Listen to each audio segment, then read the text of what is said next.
হয়, এটার সম্বন্ধে কি করে? ওনার সুগার নেই, বাট ওনার হাই প্রেশার রয়েছে। আচ্ছা। তো হাই প্রেশারের জন্য যদি একটু খাদ্য তালিকা জানতে চাইছেন, তাই তো? হ্যাঁ। হ্যাঁ, হাই প্রেশার মেনলি আসে হচ্ছে আপনি কতটা নুন খাচ্ছেন, এক নম্বর হচ্ছে কতটা নুনের পরিমাণ রেখেছেন খাবারে, আর কতটা ফ্যাট খাচ্ছেন আপনি, ঠিক আছে, মানে খাবারের মধ্যে তেল কতটা ইউজ করছেন।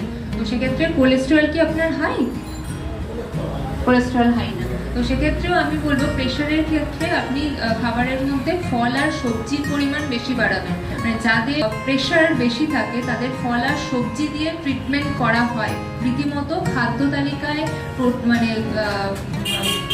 ভেজিটেবলস আর ফ্রুটের পরিমাণ বাড়ালেই আমাদের প্রেশারকে অনেকটা আমরা নিয়ন্ত্রণে আনতে পারি। তো সেক্ষেত্রে আপনি ভাতের পরিমাণ, যেরকম আমি ডায়াবেটিস রোগীদের ক্ষেত্রেও বলেছি, আপনি তার থেকে ভাত একটু বেশি খেলেও কোনো ক্ষতি নেই, কিন্তু প্রোটিনের পরিমাণ যেরকম বলেছি সেরকম রাখবেন, আর ফল আর সবজির পরিমাণ খাবারে বাড়িয়ে দেবেন।